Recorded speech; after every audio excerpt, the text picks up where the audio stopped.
Dude, I'm doing sober 2025. Keep telling No, I'm proud. I'm really disappointed in myself. I'm trying to do it. I keep messing up. Happy to hear that. He was stoned in my house all day Saturday. Yeah, doesn't I'm surprise such me. a lightweight. Took one hit. You took. I took one hit. hit. Yeah, I'm and like, then you were okay, I'm like a whoa. good high, and then like I took a second hit, and I'm just like, okay, I'm gonna take a nap on the couch. Yeah, like fell He's asleep on the couch. cuddling Hana's Little- little plushie. yeah. Oh my god. And Matt and Carla and I are just like, Oh, that's so cute. Y'all I ready? mean, that's what I missed out on. I had qualified. God damn it. I know. We got to talk about that I too. took a picture of him sleeping though. Oh, did you? Yeah. I want to see that.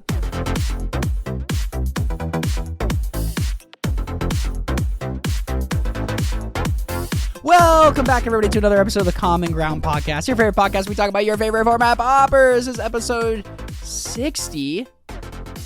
That's like almost a year.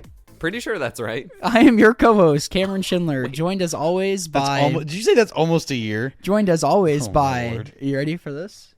James Hippo Hieronymus. I threw it off order. I usually introduce you last. How are you doing, buddy? Mr. Qualifier. I'm tired and qualified. Mr. Passing 3 inspectors, yet somehow I still did. here for the RC. I broke who I am as a person. But I dude, know. congrats. That's I know. And ever since Tillis will hear this, I did break. I broke him a lot. I'll ask you a little bit more about that in a minute. But also joined by Thomas. What did we call you? TG? It was GT. GT. TGGT. Thomas Gunn. TGTG. What's up, brother? I'm all right. I'm all right. I'm having a good time. Good. How are you doing? I'm all right. Things are moving forward with various life frustrations, and I'm surrounded by wonderful friends and family. So Kid only gets so worse. It can only No, get. that's Don't not say that. It can Yeah, I'm only like, wait a get- minute. It Do can not only say get better that. from here. Yeah. Yeah. Also joined by special guests, the Common Ground Cup winner, Michael champion. Pfohl. Champion. Michael Champion. Pfohl. What is up, dude? Just hanging out. Yeah, just saying Basking in the glow. Basking. I'm basking. gleefully. Yes. One would say. Sadistically basking. So we wanted you on just to kind of like talk about the deck because I feel like we haven't really done like a breakdown of his deck super much. So we're like, what better opportunity to have the champion of the biggest Magic event of the year, really? Yeah. Some are calling it. By some, I mean me. I mean, yeah, like there's Worlds and there's the Pro Tour and stuff like there are various RCs, but there is only one For now. Common Ground Cup. We're going to try to is get true. 2 a year. Well, don't do that because then I can't say that I'm the 2025 winner. I guess that's fine. I'll just come back and win it again. Yeah, I mean, you just There keep you winning go. it. Yeah. Duh. Easy. Yeah, just hand me another deck that I haven't played ever. Yeah, infinite money glitch. Yeah, that's funny. We talked a lot about, like, you're known in our community as the black-green combo guy. Yeah. And so it was really, really funny that we handed you a black-green combo deck, and you played it was it the night before, a couple nights like before? Wed- Yeah, the Wednesday I played it before. Wednesday night. I played it, but I never played the actual list that I went with. I played Yep. a wildfire version, and I was like, and we'll get into the ins and outs of how I chose what I chose, but the wildfire version I felt was like a little bit too slow, and then I played Hippo handed me just base Golgari, and I was like, this is great, but I can't not play the most busted card in the You format. casted in Writhing Chrysalis. Yeah. So I sent y'all a couple lists and kind of came up with a synthesis, and that's where I ended up. Heck yeah. Real quick before we dive any further, Thomas, do you want to go ahead and give that event a little shout-out-y? Yeah, we want to give another shout out to the inaugural Upstate New York Pauper Open. This is happening March 1st in the Rochester, New York area. We'll have a link down in our description. You can reach out to us or Cali Kais if you have any questions. But they've got a Pauper Open going on. You can go ahead and register at the link below. And yeah, more Pauper being played means more Pauper for the community. So Pauper for the people. more Pauper for the people. Popping off. It is the people's format. It is the people's format. Love to see it. I wanted to dive into your list a little bit too, because you kind of looked at a few different lists and you like pick some cards from some lists. You're like, Yeah. I want this here. Like, you took inspiration from like a lot of different lists. Like, so your flex slots, you had 3 Shambling Ghast. Like, what were the thoughts on that going in? Like, what made you want those? Yeah, basically the thought with the Shambling Gas is they're really good against red. Mm-hmm. And I was thinking, okay, at a tournament like this, there's likely to be a lot of red played. Red is always like wildly overrepresented on Moto just by virtue of like it's really easy to double queue with and stuff. People see that and go like, "Oh, this has a ton of results." Am I allowed to curse on this? You can podcast? curse You as much as can. you I just want. have to bleep it out. So. Okay, there's a lot of results with this, so it must be really good. So people go with it, and it is a good deck. So I expected to see a lot of that. I think that was like valid. That was the highest. Yeah, it was. represented. It was the most played deck. Yeah, it was the most played deck in the room, and so like I only ran up against it once. I ran up against Red Green Madness in round 1, which also it's good there as well. So I was like, yeah, they're always basically the first card to come out in any other matchup, but Those cards are great. they're perfectly serviceable against, or they're really good against red, perfectly serviceable in other spots because Faye. yeah, Yep. Faye is great, and also it's just something that is incredible to Deadly Dispute Mhm. or Eviscerator's Insight. You're just like, okay, yeah, this is going to ramp me. That's sick. Because the deck is very mana hungry. Oh, for, yeah, like being absolutely. a combo deck. It's like you don't want a combo on turn 3. Like I'm sure all the videos, all the times you're on coverage, I didn't see you combo on turn 3. Like you do, like that only happens in like almost a combo mirror. I did actually in Game 3 of the finals. Okay, see there, you One had time, me there all because you day. had the duress. Yep. And so like that happens like very rarely. You want to combo with all the mana backup. You want duress. You want to have the Tameo safekeeping Yes. to hold it back up and stuff. So. Yeah, either that or like you want to have an entire other copy of the combo and go like, I'm gonna make you force you to have interaction right here because I'm just gonna do it again next turn. That's something I like to do a lot. Like if I'm looking at 3 basking brood scales in my hand, I'll play one out and make my opponent like, Just make them think. yeah, if they want to remove this, if they spin a removal spell on it, awesome. It was just a sponge. Especially if they spend a removal spell on it and then you still have the mana up to activate it and get a spawn out of that too. You're like, okay, cool. This is great. One more deck question I had too before we dive into like some play patterns and stuff. Yeah. I guess 2 more little things. A little, by a little, I guess. Like I guess the norm is 3 win conditions, like 3 combo payoffs. You just have the 2 in Nadir's Nightblade and where's the other guy at? Makeshift Munitions. Thank you, that one. Do you feel like that was low? Do you wish you would you go up on one? Was one better than the other? Munitions is definitely better, I would say, because it is harder to deal with if you play it ahead of time. Mm-hmm. The one thing with Nightblade is it does give you just like incidentally you play it out early against red or something and it can gain you some life and everything. It is also easier to play once you've made infinite mana because you're like a lot more likely to have just black open than a red. Don't have a lot of red sources. Or like a treasure or something like that. But I issued that 3rd combo slot really in favor of the Evolution Witness because I thought that it's a great card to like play out and activate, make them spend a removal spell on it. I almost never will play it until I have the mana to activate it twice. So you activate it, they spend a removal spell on it, you activate again, and you get to get one thing back anyway, and you blew the removal spell out of their hand. And it's also just the sickest Glee target in the entire deck. It is. Oh, yeah. You're just like, oh, yeah, cool. You're tapped out.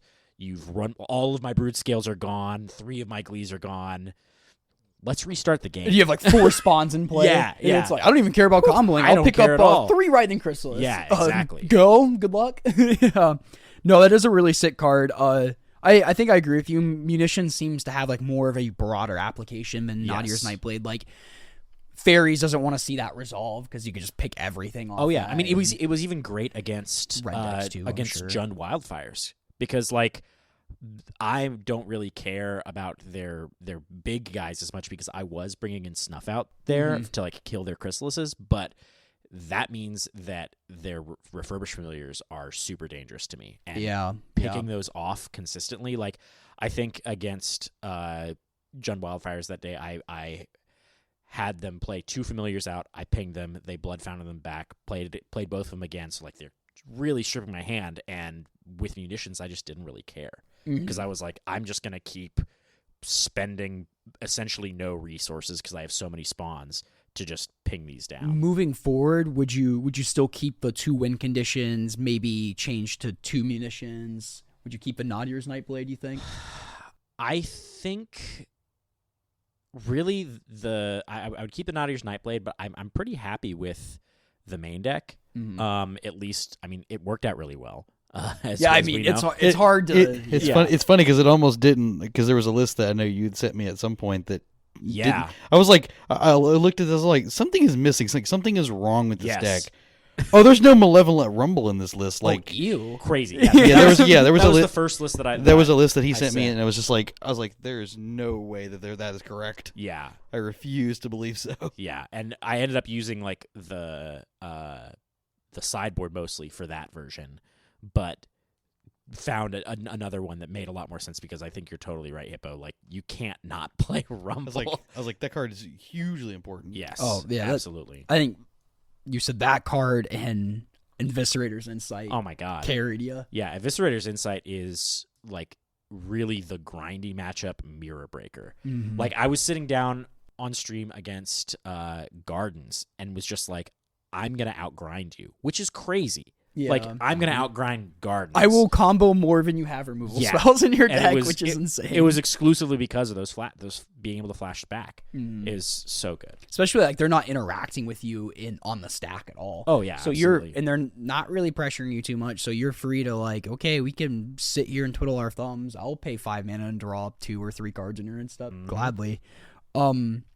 One card I wanted to ask you about too that I'm a fan of is the Molten Gatekeeper. It's not in your list. That was a card I was pretty high on. Yeah, the Unearth one. To be honest with you, I didn't really consider it. I think there were like a couple cards that I wasn't seeing in a lot of lists because, again, I'm not like really deep in my format knowledge for Pauper. Yeah. And there were some things in like the initial list that you handed me, like the Vines of the Vastwood and stuff, where I was like, I don't really get why you would play this over Tamiyo's Safekeeping. And then you explained, it's to like screw up over the mirror, like give their creature Shroud essentially. And I was like, that's kind of sick. But I didn't feel the need to like cook that hard when I was still so unfamiliar with the deck. You just stepped in the kitchen. Yeah, I was like, I don't need to go and like try to make a fillet. I want to bake my boxed Kraft mac and cheese, and I'll be happy. Yeah. Tamiyo's Safekeeping saying permanent comes up sometimes. Oh, yeah. Like, especially if you're leaning on the makeshift munitions, Yes. like being able to protect that as well. Absolutely. Because Vines will not be able to protect makeshift. Totally. Exactly. No, that makes sense. Sense. I guess, would it be even smart to explain the combo? Because our listeners are like different points, so I guess everybody's not at the same point. Every episode has the possibility to be someone's first episode. This is true. I also listen to Lucky Paper Radio this week. They say that a lot. They do say that a lot. Michael, can I put you on the spot to explain the Broodscale combo halfway in the conversation that we're already having about the deck? Yeah, totally. So Basking Broodscale is 1 and a green. It's devoid, and it's a 2/2. And it has an activated ability for 1 and a green, adapt 1, which is you put a +1/+1 counter on it if there is not already a +1/+1 counter on it. And whenever a counter goes onto it, you make a colorless 0/1 Eldrazi spawn creature token that has sack this creature, add colorless mana. And so the combo there is you combine that with a enchantment called Sadistic Glee that is just black mana, and it says whenever a creature dies, put a +1/+1 counter on this creature. So essentially you get a Glee on the Broodscale, you find a way for a spawn to die, anything to die, which spawn is easiest because you can sacrifice it yourself, and you will make infinite spawns, infinite mana, and an infinitely large Broodscale. From there, you hopefully will have some mana left open to just churn through your deck. Yep. Like, you have some black mana open. Okay, Eviscerator's Insight. And now the flashback cost for that is just a black mana. Some lists are doing, like, Energy Refractor, so you can turn that colorless mana into colored mana. A Nadir's Nightblade is a card that just wins the game there, because whenever a token leaves the battlefield, you drain for 1. Or if you have makeshift munitions out, you can just fling stuff at them. Or if you have the Broodscale out the turn before you combo, you can just swing at them with an infinite. Or if you had a Writhing Chrysalis out. Yeah, exactly. Because Writhing Chrysalis will do it again. Or like one of my favorite things to do is you have 2 Glees. Mm-hmm. You put one on the Brasking Broodscale, and then you put one on another creature, like maybe an extra Scion that you have. Yeah, and hit him with an infinite Scion. So there are a lot of different ways to win the game once you have comboed off, but that Broodscale plus Glee is like the base combo. It is a very interesting combo because, like you said, there's a lot of avenues to go once you assembled the combo. Yeah. A lot of the times your Broodscale is summoning sick, but if, like we said, if you had a Writhing Chrysalis before, because Writhing Chrysalis says whenever you sacrifice a spawn, put a counter on it, well, doing the combo just makes your Writhing Chrysalises infinites as well. Exactly. You can also put the second statistically on the same Broodscale, and you make infinite 0 ones instead of just because the combo itself, you're always sacrificing that one spawn to make the mana, but it replaces itself, so you only have the one spawn. Mm-hmm. So it is a little weird. Yes. But very good. Yeah, Who knew? Absolutely. So just thought we'd put that in there. You got the deck, had a couple reps with it, but you're a black-green combo menace in the streets. So round 1, what were you paired against? In the streets. In the streets. The mean streets of I RCQs. never would get this kind of disrespect in the streets. We'll cut that out. No. No, that can stay. We don't have to explain the context, but if you know, you know. If you were there, you know. So round 1 was against Red-Green Madness, sort of Red-Green Madness, sort of 4-color Madness. Friend of the show, Derek Glenn. Yeah. Oh, yeah. Yep. Really cool deck. It was using what is the new like tormenting voice from Grab the Prize. Grab the Prize. Using Grab the Prize and Faithful Saluting alongside like Sneaky Snacker, plus your base Red Madness shell, plus green. I think I saw Basking Rootwall from his list, and then Rancor as well. Yeah. Game 1, he kept a risky 1-land desert hand and never found the second mana. So of course, that's just not going to be a win. Game 2, I think at game 2 I did not combo off. I never comboed off in that match because I took the combo out post board. Oh yeah, this is something we wanted to talk to you about. Yeah. Against aggressive decks, I think that you just want to be like a better mid-range deck. Yeah. And so I take the combo out like anytime I see red from on the other side if it's not like Affinity or Jund something. Wildfires. Jund, yeah. Like a red aggro deck. They will play scared. They will hold up their bolts. They will not bolt you. They will hold up their galvanic blast, exactly. Whatever. And that happened later, which we will get to. Oh, sick. But yeah, so then game 2, I believe I just outvalued. No. Sorry, game 2 he won. He got a Sneaky Snacker out. Put a Rancor on it, and I never found never found a makeshift munitions or any way to deal with it, and was like, oh yeah, I got beat down. And then game 3, he had to mold a 4, and so that was a matchup that I was pretty scared of, and I don't think that I really won it. I think that his deck just lost it for him. Yeah, fortunately that happens sometimes. I guess now's a great time. So. What made you think let's just get rid of the combo? Just not fast enough? Yeah. I mean, I think that they're you're bringing in stuff like Weather the Storm and Breath Weapon that just give you so much time, and then because I'm not just the base Golgari version, I get to rely on Writhing Chrysalis being the best mid-range card in the format.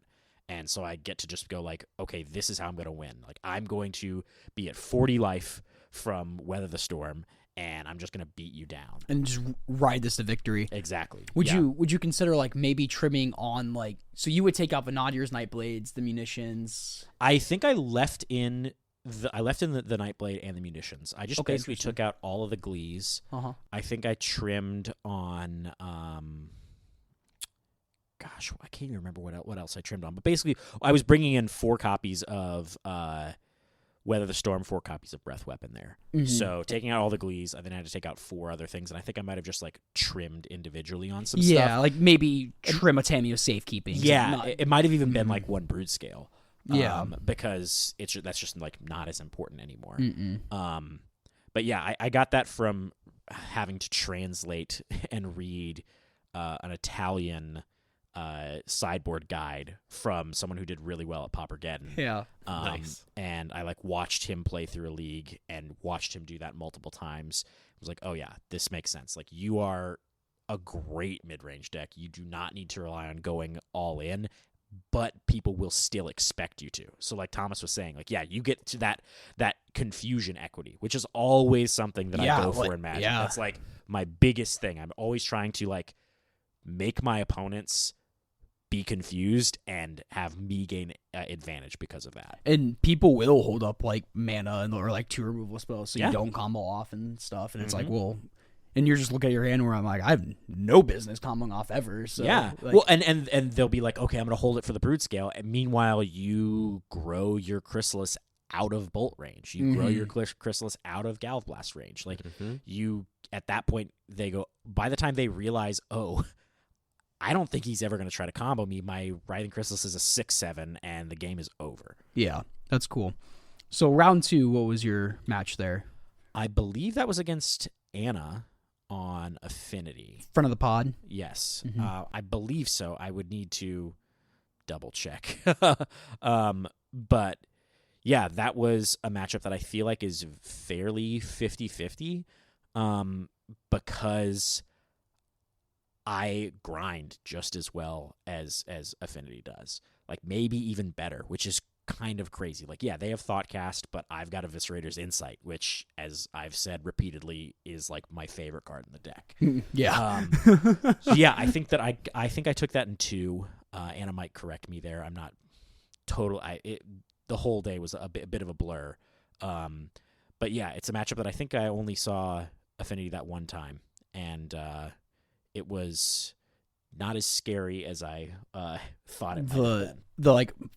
It's format not, menace. it's not as explosive as it used to be. Yeah. That's not the idea of the deck, which is great.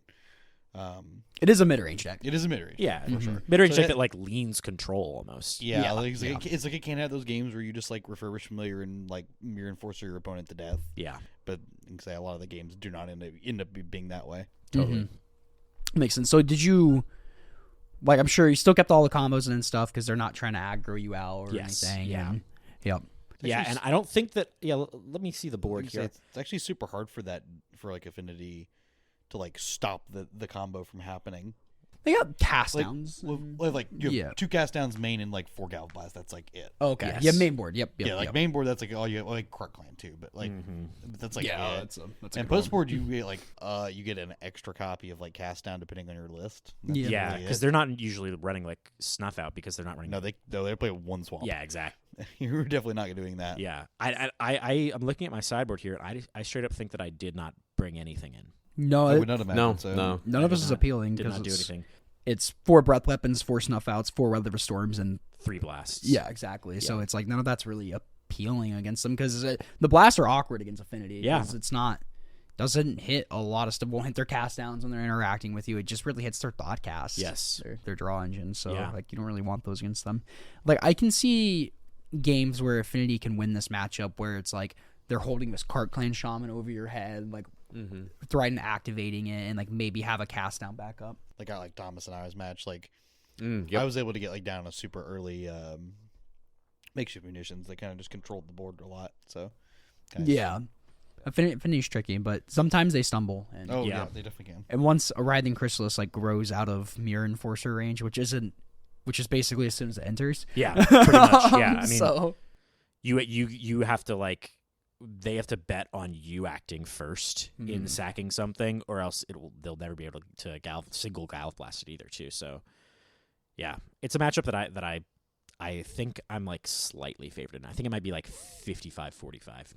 Not even 60-40. no, there's very few 60-40 matchups in Magic. I believe Pauper has more than normal, but Yeah, we talked however long ago it was about it being a little more polarizing matchups in the format. we did. Round 3. Round 3, I believe, was against Matt Carthel. Oh, on Jund friend of the pod. Wildfires. Yeah, lots of friends of the pod. Yeah. Which ended up in a tie, and I think this is one of the few punts that I made this day was we go to turns, and it's turn 3 of turns, and I'm the active player, and I've like gone for the combo, and he's like, I'm just gonna speed this up. Here's my hand. It's 3 cast downs, and I'm like thinking through it. I'm thinking it out. I'm like, damn, yeah, maybe you're right. Like, all right, yeah, let's just go. And then I flip over like the top 5 cards of my deck, and I would definitely have killed him on turn 5 because he was like, no, you wouldn't have to swing in. Like I had blockers here, but I was going to hit like another combo piece. I had an Eviscerator's Insight in hand. Then there was another Deadly Dispute, like 2 cards in, and then I would hit the Nightblade. And I had the mana to do all of that. So, like, lesson, never don't play it out. Especially in that deck. I know, yeah. I don't know what I yeah. was thinking. I think I was just, like, a little cooked at that point, like a mid-event lull, you know? Yeah. And that, like, really shook me out of it and was like, oh, gosh, okay, I need to lock in. Yeah, I was talking to you after that round. Yeah. And then you said that. Then was that then you guys ended in a draw? Yes, that was a draw. So I was 2-0-1 at that point. Okay. And then round 3 was round 4. Yes, round 4 was a feature match. Yes, against Derek Smith. Friend of the pod. Yes, Derek Smith. on Gardens, and that was the one where it was like, damn, I outground Gardens. I think it was a 2-0. The games were very like tight. They were very good. We Derek kind of like had this weird spot where he started missing some land drops game too and stuff, yes, which exactly. is not where you want to be of Gardens. And we had the world's funniest judge call where I was like trying to explain that like I wanted to change something, and because there had been no new information gained, I believe that I was like, it was fine for me to do that, and it was all because I wanted to snuff out his crypt rats. Yeah. Which you can't do. You cannot do. Which you cannot do anyway. Because they do can just that. kill it on the stack. They could just Yeah. activate it for 1 and it goes away. Yeah, exactly. That's why you can't do it. Yeah. No, Crypt Rats is black. Snuff Out says non-black. Yes. Yep. Yeah, it was a real big Devin Northcutt moment. Oh, the shade. Love the call out. A little foreshadowing. Yeah. That was against you. Against you. We will get there. Yeah. Game 1, I remember. I can't remember if I was commentating this match. Yeah, you and James were on commentary. Game 1 was like really another one. I've used this phrase a couple times this week, but like a very waltz of a match. Like it was like y'all were like dancing around each other. It was really interesting. Yeah. Yeah, and I mean I remember that I literally just happened to draw the one piece that I needed. Like I like went for it one turn. He had the removal, so I was like, damn, okay. And then next I either drew another combo piece or I drew a duress. And like without having to go dig for it. It was just my natural draw for the turn and was like, okay, I'm good now. Yeah. And that's kind of just what happens with the deck. Like I said in one of the interviews, you just have to understand, okay, I will fail this combo at least one time. Oh, yeah. Every game almost. Yeah. I'm going to go for it. It's going to get messed up. You can't tilt over that. It's expected. Your deck is incredible at finding it again. Just keep playing. Yeah, exactly. Like making them use their resources, and yes. like, especially at the end of it when y'all are like done, like you're done comboing and they survive through it, and you have more cards in your hand, or like you have like 2 Investigator Insights in the yard, or like a Deadly Dispute in hand. It's like, yeah, I'm up on this exchange. Yeah, and I think that was like an interesting mindset shift that I had to have, because a lot of the other formats where I'll play like a combo deck, like say Amalia in Pioneer, right? The clock in most games is faster than in Pauper. Yeah. And so like you fail the combo in Amalia, it feels really bad because you're very likely not going to have time to set it up again, and also you do not dig anywhere near as well as you can in Pauper. You almost feel buried after you fail. Exactly. Yeah. And in this deck I lose it, I'm just like, okay, whatever. I'll find it again in the next 20 cards. Which in like any other constructed format, thinking that is an insane person's thought. Yeah. And we saw, I can't remember if it was versus Derek or spoiler in a later one of your matches against Jund Wildfires, but we did see the Avenging Hunter like start pressuring your life total, and like that was the clock. That was the finals. That was okay. Yes. Yep, then we will get there. I think Derek might have played it once. Yeah, against me. that might have been when he like was was missing some land drops and and kind of got back into it a little essentially too he late. had to tap out of his removal to play that so he could find another land drop. Yeah. So you got there, you won your first feature match. That is round 4. Mm-hmm. Round 5. Round 5, Give I it for round believe, 5. was against Jund Wildfires again.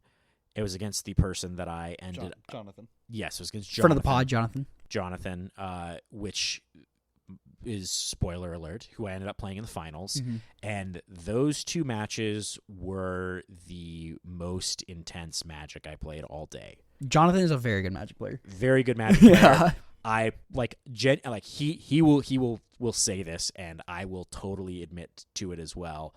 I think that had we been more conscious of the fact that we had a time extension, because we got deck checked at the beginning, and so we had a 10-minute time extension. We kind of forgot both that we had that extension, and we looked up at the clock and we were like, "Oh crap! Oh, we got to finish. We got to finish yeah. this." And Jonathan was up a game. Yeah. Game 1.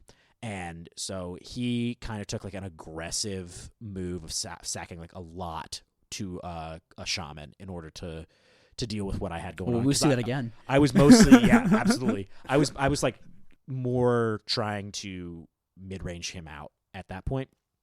And after we doing that just to try and not lose, but not playing to win. And not lose in a couple turns, not in a couple turns plus 10 minutes. Yeah. Which is eventually what happened, because I found a munitions, and I think I also played a Nightblade, and I ended up just pinging him to death. Okay. And then we got scrappy. Yeah, I think that we ended it and immediately had 1 minute left, and we were both just it's not even worth sleeving it up, not even worth shuffling up. Oh. Okay. So we took the draw there. But 1 minute into the time extension, or No, there were 3 minutes left of their time extension. Got you. Yes. Okay. Curious, how did you sideboard in that matchup for the Jund Wildfires? To be honest with you, the first time I sideboarded for it, I think I messed up. Mm-hmm. I brought in, I think, all of the snuff outs, Mm-hmm. and I brought in a couple breath weapons as well to deal with the pressure from Refurbished Familiar. Mm-hmm. I think that was not necessary. I think that was maybe a little certainly bit not the snuff outs. Yes. No, the snuff outs. those are for the chrysalises. Yes. The breath weapons. The breath weapons. No. Yeah, for the. I mean, who knows? I might have thought, oh yeah, I'm bringing these in for the familiar. You did try to snuff out a crypt rat. It's true. It's so... true. Yeah. But no, I think that the breath weapons were probably a little bit of an overreaction to how I had lost in the game before. Yeah. Because he did just double familiar beat me down. And I think I needed to just be okay, that's not enough of a clock that's going to happen consistently enough for me to really worry about it. So I would definitely have still brought in the snuff outs for the opposing chrysalises. What I took Avenging Hunter, if they bring. Yeah, exactly. What I took out, I think I took out all the Shambling Ghasts, and then I believe it was. That just makes sense because they're fine. They can ping a Furby, but they're not super pulling their weight. Yeah, it's not a card you want to draw late in the game. Yes. No, and I think that my thought process there too is because I'm going down on a little bit of the fodder. I think I might have actually gone down on a Deadly Dispute. That makes sense. I like that. Initially, I thought let me go down on the Eviscerator's Insight. Nah. But it is in this context. It's so good in the long game in this context that I thought okay, that I would rather have 3 of those and 3 Deadly Disputes than only 2 Insights. Which makes sense because if you're going long, you might be taking out the Shambling Geist, and then in return, you would rather take out the Deadly Disputes. Exactly. Yeah. Over not all the Deadly Disputes, of course, because 7 draw effects is still plenty. Yeah. 4 of them having flashback too. Totally. Yep. So plus 4 Malevolent Rumble too. So you in this match? It's round 5. Are you 3-0-2? 3-0-2. Let's go. Yes. So still having to play. Yeah. So round 6 is a win and in. Yes. Round 6 is a win and in, and I get matched up against what I have been told is a very bad matchup for me.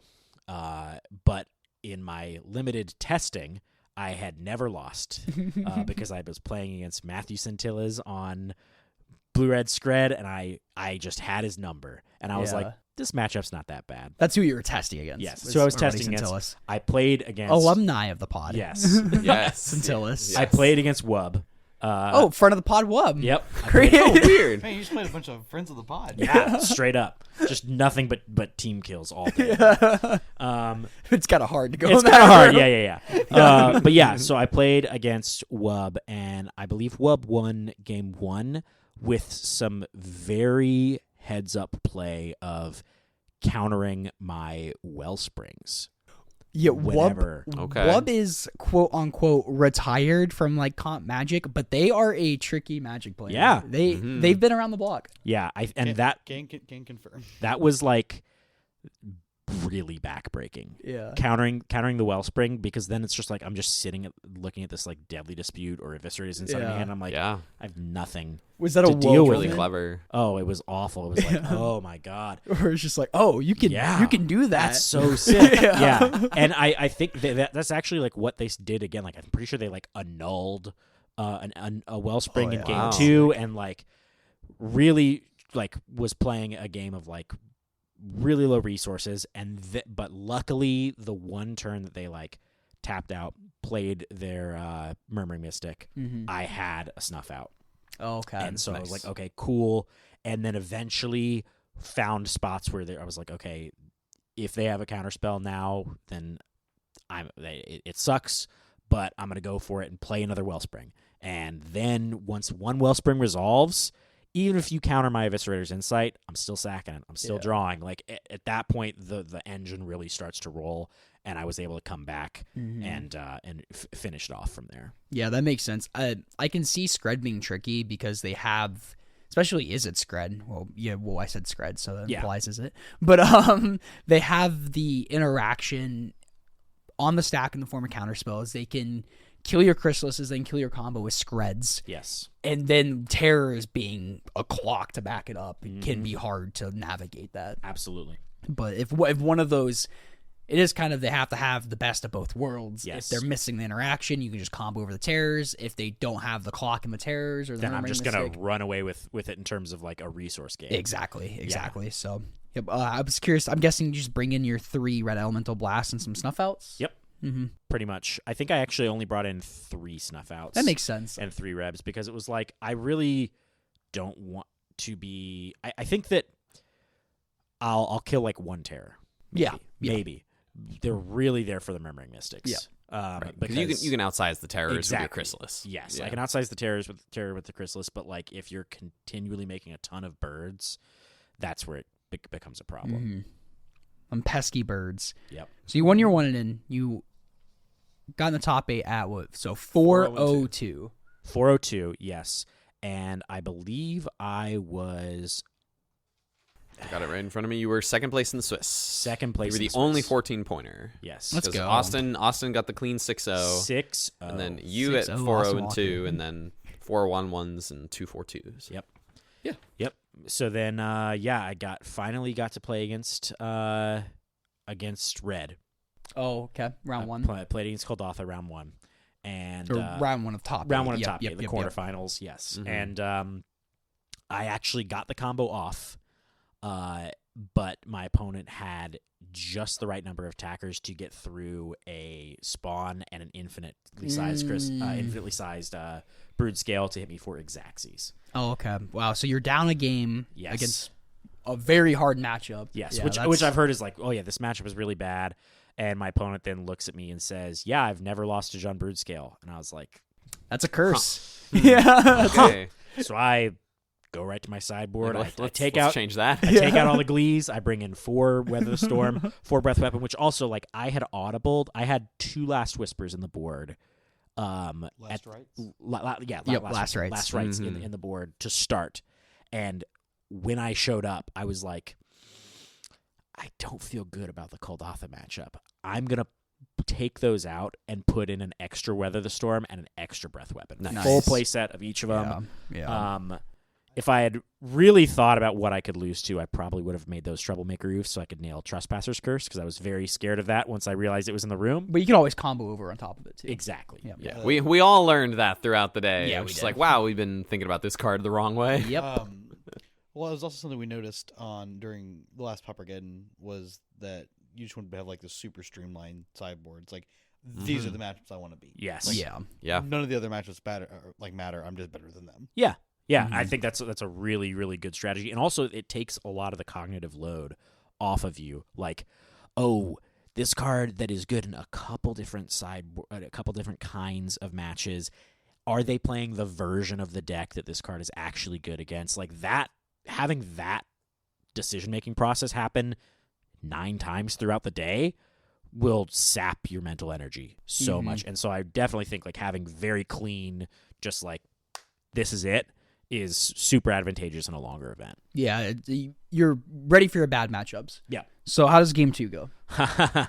Game 2, my opponent goes turn 1, Great Furnace, Koldatha. Mm-hmm. And I look down at my hand, and I see a Breath Weapon and a Weather the Storm, and I go, you're about to lose to Jund Broodscale for the first time. Did you say that out loud? No. I did not. I was like, okay. No, I did not. I thought to myself, like, sick. Yeah. So yeah, I just like turn 3 Breath Weapon, took out like those 3 goblins and 2 other creatures that he played, and then I just like ran away with it. There was a time where like I could have Weather the Storm and then second Weather the Storm, but it was not even needed. I was like, I'm just gonna hold up this mana in case something else happens to go wrong. Yeah, I don't need the 15 life right I don't now, need whatever. another 15 life. Yeah. Yeah, I mean, I think I ended both of the next games above 30. Okay, Yes. okay, so Yeah. where you want to be against red. Yes, exactly. And I will say one thing that, like you were saying, like people still trying to like respect the combo and stuff like that, even if I'm taking it out.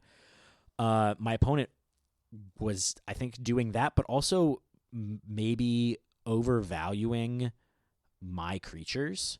Like, it happened twice during those last 2 games that they spent 2 burn spells to kill my Writhing Chrysalis. That's a big game for And you. I was like, that's 6 damage that could have hit my face. I'm very happy to spend 4 mana and end up with just one spawn. Yeah. That's great for me. Because I think in that spot, you're more scared of them maybe skipping a couple combat steps and they're playing to the out of Just burn, burn, burn, burn. either burn, or they just keep going wide and wide, and eventually they go Kadoltha Rebirth into a Bushwhacker. Yes. Or with maybe they have 5 creatures out and they go double Bushwhacker. Exactly. That's like you're more scared of that than them chipping in for 1 and 2, and then their board dwindling. Exactly. What's the Republican? The what? The what? Words are hard. Oh, You know. Clockwork Repuck. Oh my god. Clockwork Percussionist. Percussionist. I had a Clockwork. Did you have a stroke? I think the part of my brain that can say percussionist. There it is. There Like you go. failed. You're back. That one you can kind of chip in with because they can play that game where it's like, do you want to draw me a I'm card? not going to do that. I will let you hit me for 1. Yeah. Yeah. Yeah. So from there, we're into the semis, and it's me versus friend of the pod, Devin Northcutt, and it's Scred again, and I'm feeling great. I'm feeling like, oh man, people keep telling me this matchup is bad.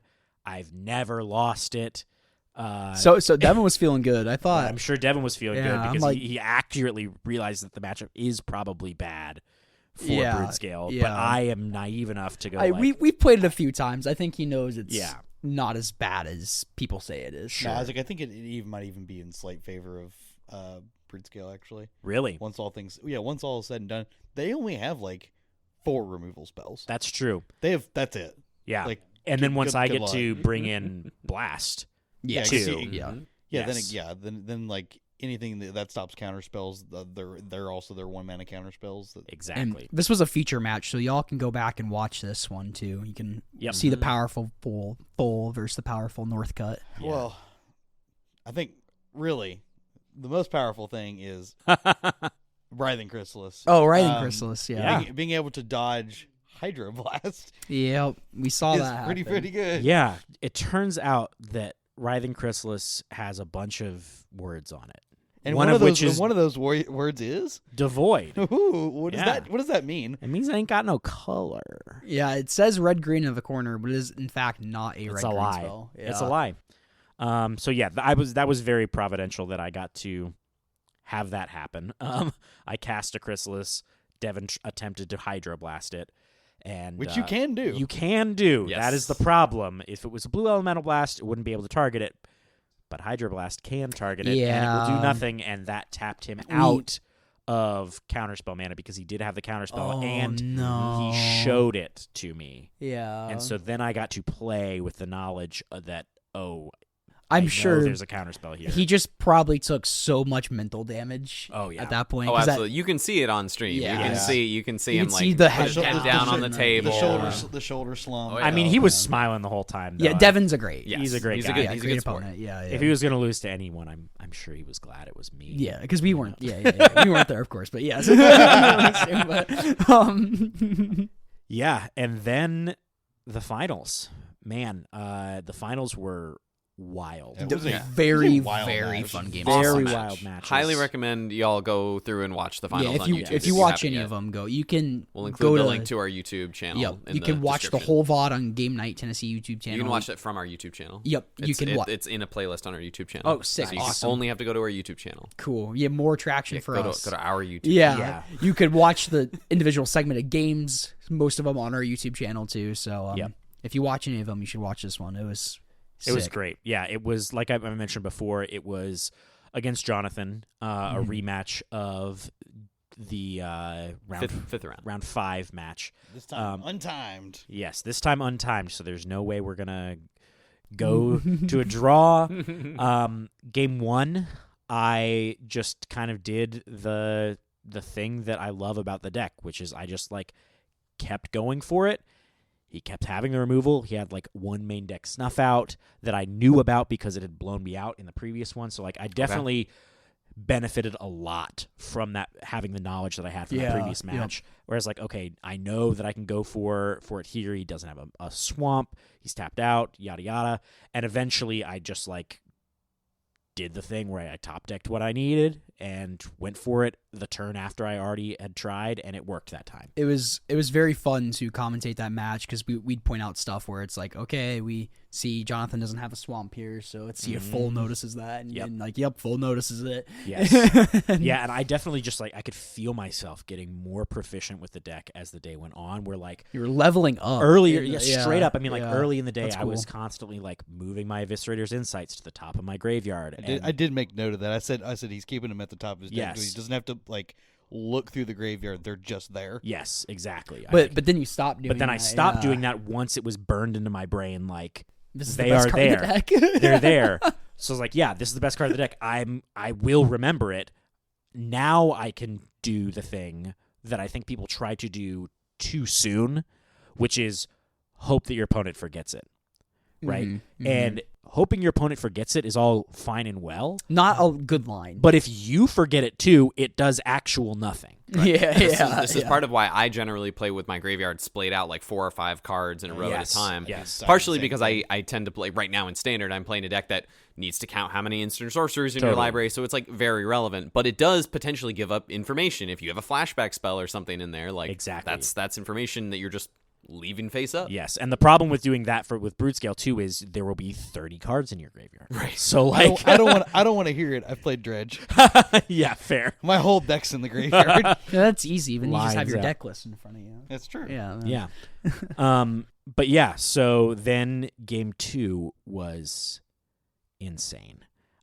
Sideboard decisions we can talk about too. I think I did the same thing where I took out 3 Ghasts and 1 other spell. Then brought the 4 snuff outs. Probably Like a it might have been dispute. another dispute for the 4 snuff outs. Mhm. Yes, I didn't bother with the breath weapons this time. I was like, I only need to be able to kill Chrysalis. That's really the only thing I care about. Or what is the Hydra? Nyxborn Hydra. Nyxborn Hydra. Mhm. That which I knew he had in his list, but I never actually saw it in either of the matches. Mhm. And also I knew that there was a one of Avenging Hunter in the side because I had heard some people talking about it. Okay. And so yeah, game 2 I was playing more of a mid-range, just going for it, and he plays the Avenging Hunter, gets the initiative down, and is in a position where I can either combo or I can try and take the initiative from him based just on a couple factors, and I try to do that. And I go, okay, like he's gonna have to. He's not gonna be able to stop me from doing both things, right? Turns out he was by doing something insane. Yeah. He That was stopped me so from taking the initiative by sacking 5 permanents. Well, didn't it start with it started with like a stack battle? Yes, there was a stack battle where I was like, I think I had a Duress? You had a snuff out. I had a snuff out and a Tameo safekeeping. Yeah. Uh-huh. We're like a little bit through the dungeon from the initial initiative turn Yes, here. Like exactly. we Like- developed, and it's like, all right, this is like a go for it moment. Yes, and so I go for it. I like play a Broodscale. I have the safekeeping, and I go for the combo. I play the Glee. I have the safekeeping to respond to his to one of his removal spells, and I'm thinking like, okay, yeah, he can still kill the Broodscale because he has this shaman out. So he'll probably sack a couple permanents and kill the Broodscale, and I will be left with a Chrysalis I think it might have even been 2 Chrysalises at that point. It was one. It was one. Chrysalis It was and one. And 2 spawn. Yeah, so with one Chrysalis that is big enough to where I'm going to be able to swing in and take the initiative there, and then it really swings in my favor because I know he doesn't have like haste or anything like that.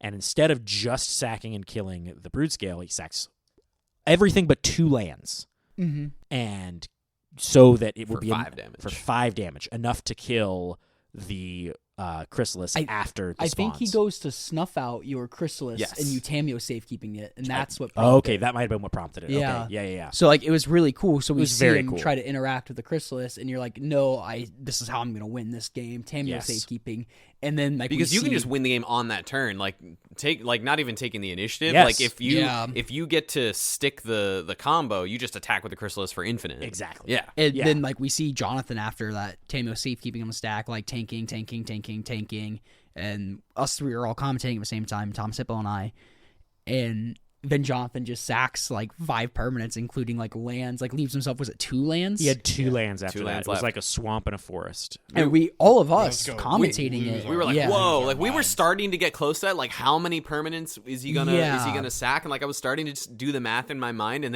then Jonathan just puts 5 artifacts in a pile on the He shaman, just and did we're it like, all, yeah.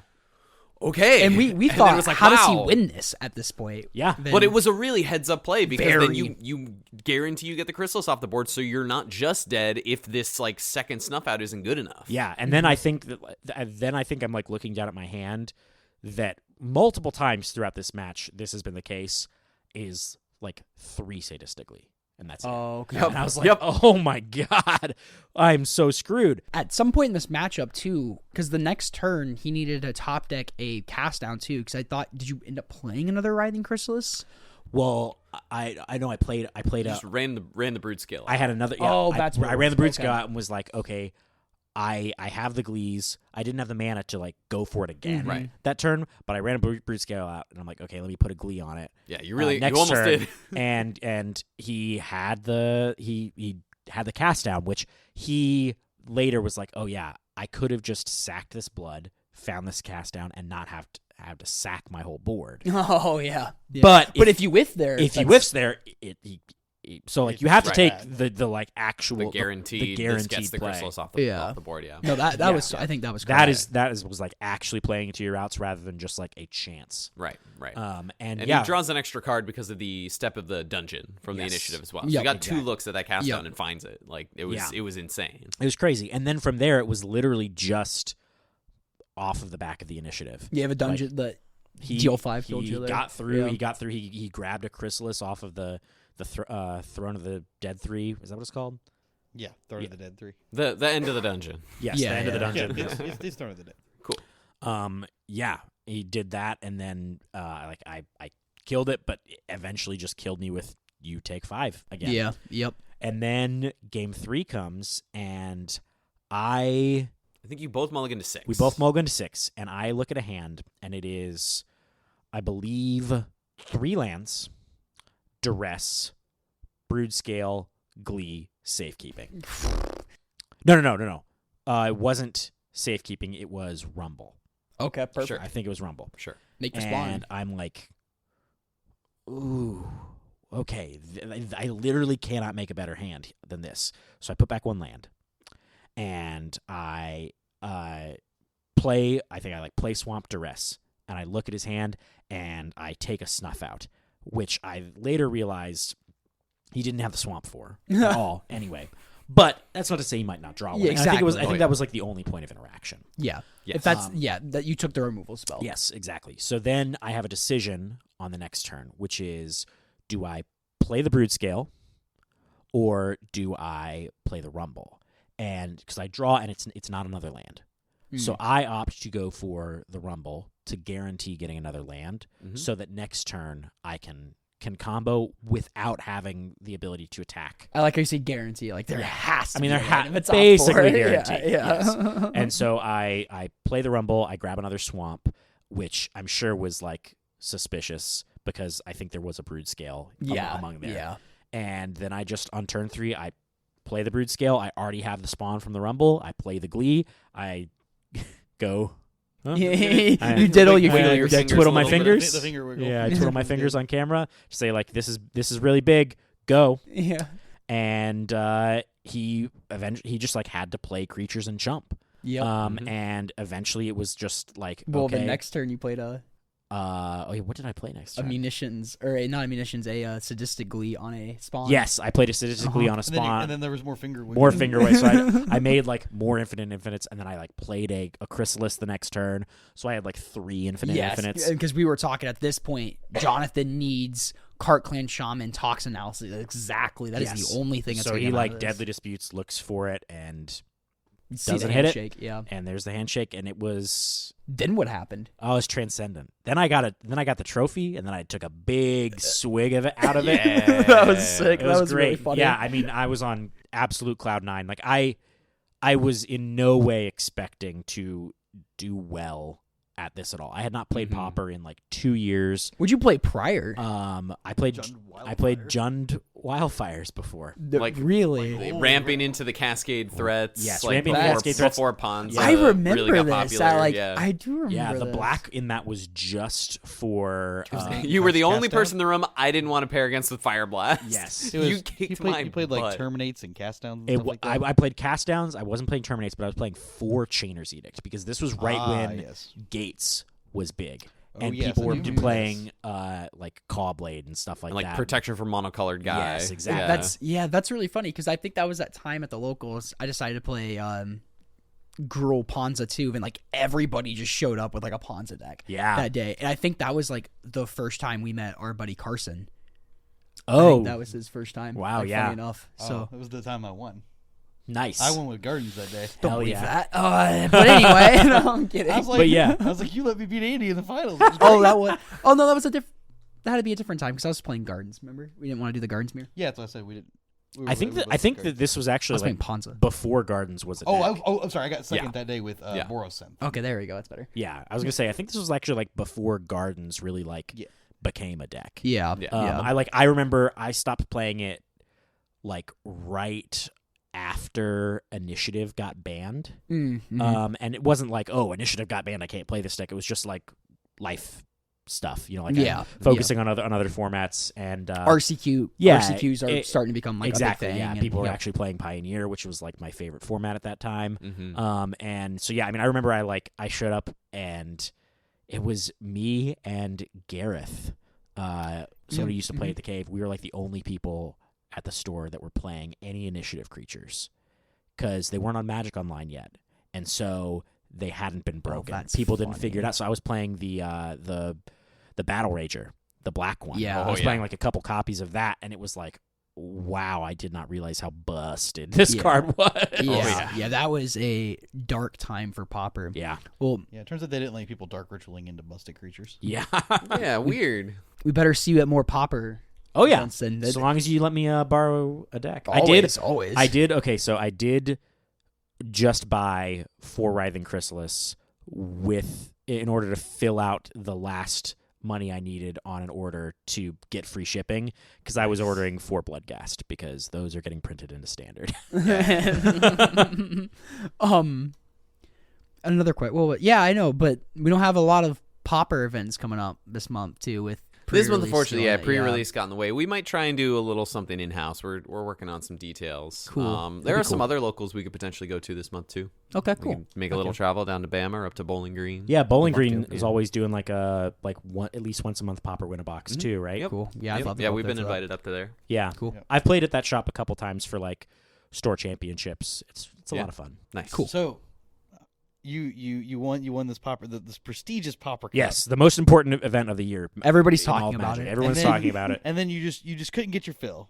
No, I mean I'm addicted to winning. And how did you do that? How did you do more of that? Well, I put together the world's worst sealed deck of all time. Was this the next week? This was the next weekend. Yeah, some buddies and I went down to Clarksville, including Hippo, and we went to Frontline Games and played an Innistrad remastered sealed RCQ. And I opened my pool and I'm like, this is kind of not great. And Anna is sitting across from me, and I'm looking at the cards, and I haven't really looked at like much of what's in the set, and I'm thinking like maybe this is like Dominaria remastered. Are you registering your own pool? So you open your pool, you write it down, and then you pass it to the person across. Just to, so Oh, you're like, okay. They don't have. They right. verify Got it. you, Yeah. got So you, got it's you. not like you swap It pools got like you you, used to. Yeah. I was gonna say, because I remember the very first PTQ, when those were still things, that I ever played in at TNLG back in the day, the big TNLG. Yeah. I had to do that, and that was my cons sealed. Yep. And I opened up Sorin and Polluted Delta in a pack, or in my pool, and I had to give them to someone else. You're Yeah. old. I am old. Wow. I played a legit PTQ. Cons of Wow, you're Tarkir old. Sealed. Oh, Yeah. we both did. I top 16. It was my second PTQ. You both ever. are old. That's amazing. That was my one and only PTQ I think I've ever played in. And I did not do well because I didn't understand how sealed worked either. So, But Sure. you open this bad seal pool. Yeah, so I opened this bad seal pool, and I'm thinking, like, maybe this set is like Dominaria Remastered, where the decks are bad. And then Anna passes me her pool to verify, and I'm like, Jesus Christ. I am screwed. Her pool is, like, insane. Just, like, totally busted. And then after I put together my deck that is essentially 4-drop Spirit Tribal. I literally have two 2-drop creatures in my deck. That's Wow.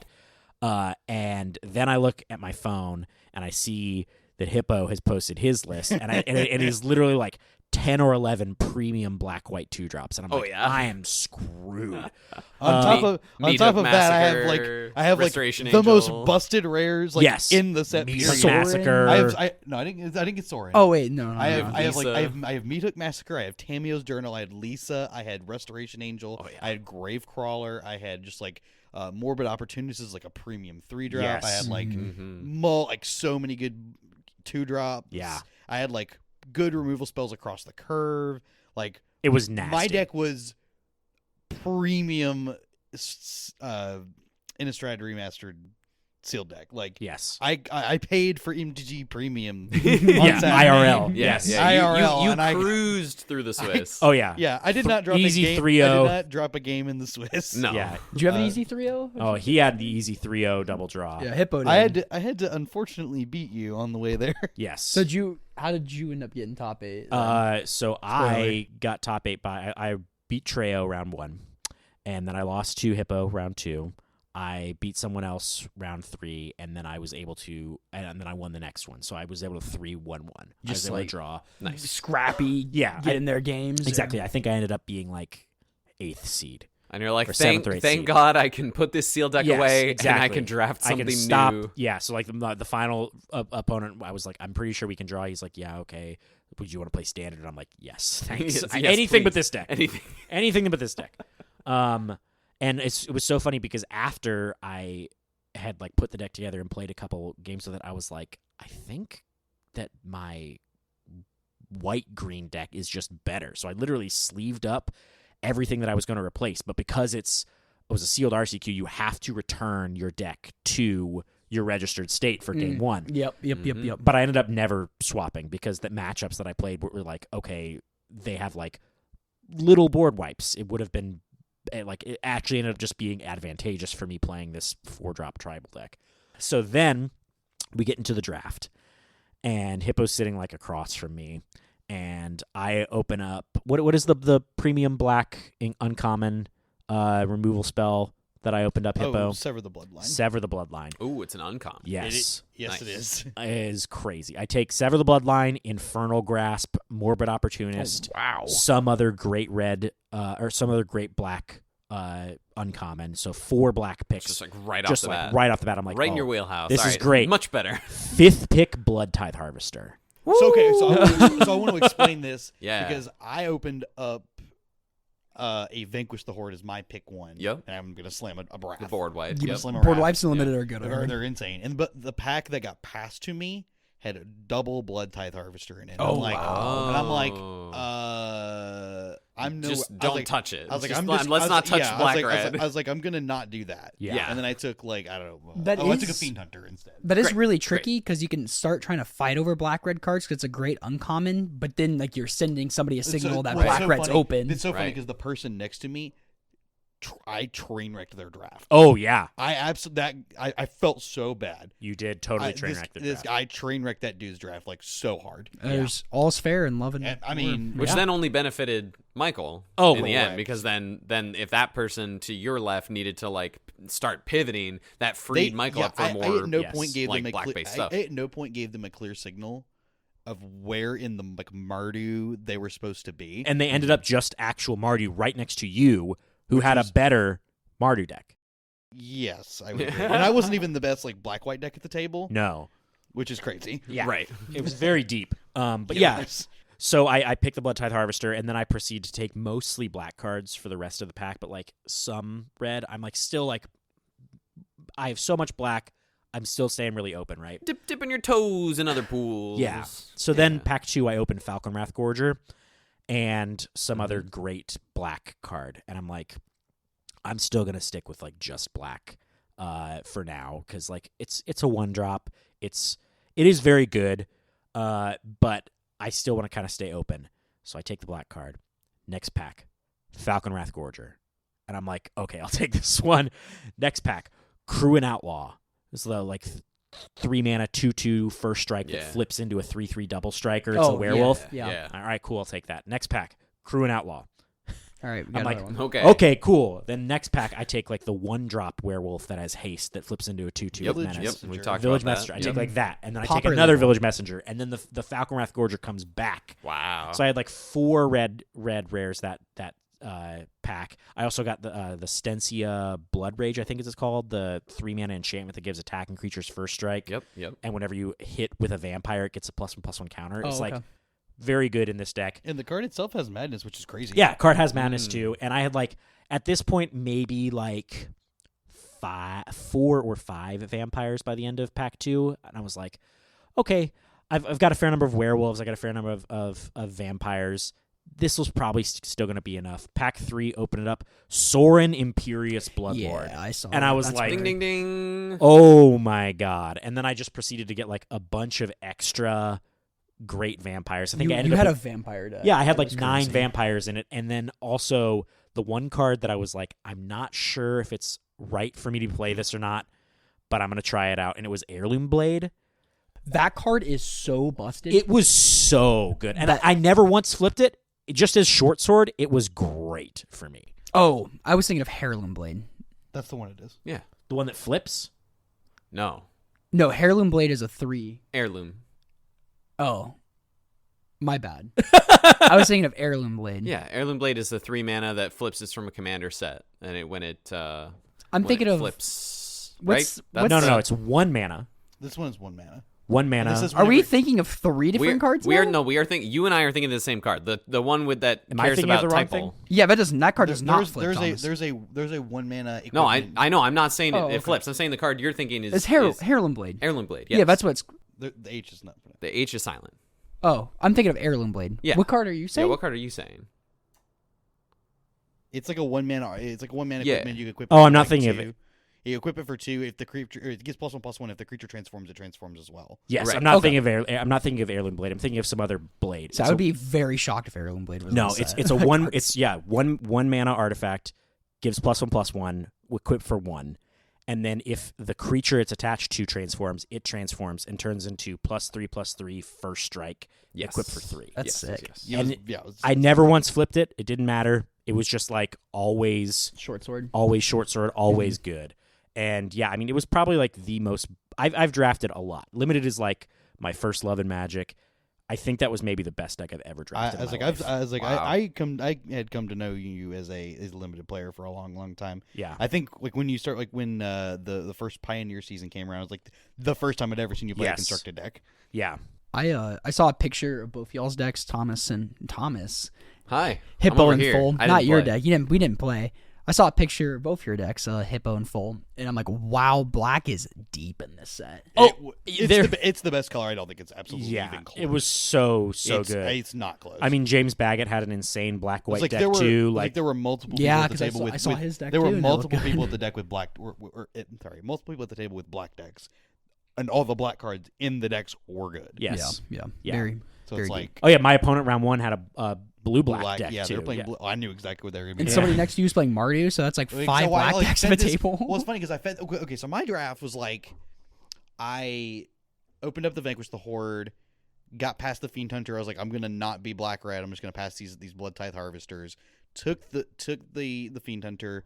I don't remember what I took the next pack. And this is the pack where like I know like Matt is standing behind me watching this draft, and he watches. Wait, Matthew Centillis, Yes. alum of the podcast? Yes, Centillis is watching, standing there behind me watching, and I float through this pack and I see a Lightning Mauler. I was like, this is a good red card. I was like, this is a very strong red. Is card. that the Soulbond Haste? This is a Yes. Soulbond Haste. Love that card. Soulbond Haste card. I was like, and then there's also a Thraben Inspector in this pack, The Robin. and I took the Lightning Mauler. We took away his hippo card. I took the Lightning Mauler out of this pack. I was like, okay, this tells me that red's open, and I'm on the play in this draft. Like I know I'm on the play the whole way Yeah, you are. based on seedings. We love that. Yeah, so I was like, okay, I might want to be an aggressive deck. Like this seems like a good spot for me to be in. And then I was like, I didn't really see many more like red cards that stood out like the Lightning Mauler in the pack 1. And so I kind of shifted to black a little bit because black, obviously, as we could tell, the black was incredibly deep in this set, and there's like tons of playable black cards. Definitely knew I wanted to be white.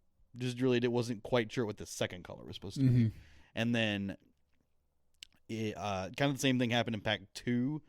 Again, because the guy to my left, I've waffled so much on him in pack 1 that he's waffling on himself in pack 2. And in pack 3, I open up my pack. It is Big Thalia, Heretic Cathar, and Cathar's Crusade. Yeah. That's And I sick. sat there like Michael will tell you, I like slumped in my chair, and I'm like, wow, these are two like very good cards. Like, Where's my these are- Cogwork Library? Yeah, where's my card? I mean, I sat there and tanked, and I ended up taking the Thalia because I think it's just the better card. Yeah. And then so the guy next to me took the Cathar's Crusade, and he at the end of it, like we were sitting there like registering our decks, and he was talking to me. He's like, "This is the worst deck I have ever drafted." Yeah.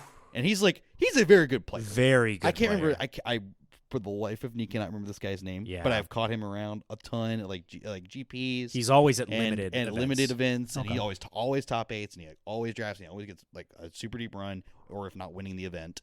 So I was like, by him saying like this is the worst deck I've ever drafted, I'm like, wow, Yeah, that's means bad. something here. That's bad. Yeah. And then Front lines of 2 slaughter. front lines of 2 slaughter. Yep. So and then we're on the opposite sides of the bracket. That's awesome. by design. By design, design, yeah. That's what I opened these bad cards so that I knew that I would be lower on the bracket, Yeah. and he would be. So high y'all up. y'all figured out your placement. Y'all strategically took Yeah, those exactly. places. We colluded. Yeah, Yeah. exactly. That makes Clearly. sense. I in the quarters, I like pretty soundly beat my opponent on green white. They didn't do a ton. And then I had to play against James Baggett, who had won an RCQ the night before Mhm. and was just playing in this one for fun. Mm-hmm. And James and I have known each other for quite a long time. And I was like, do you want the second invite? He's like, nope, I don't really want the second invite.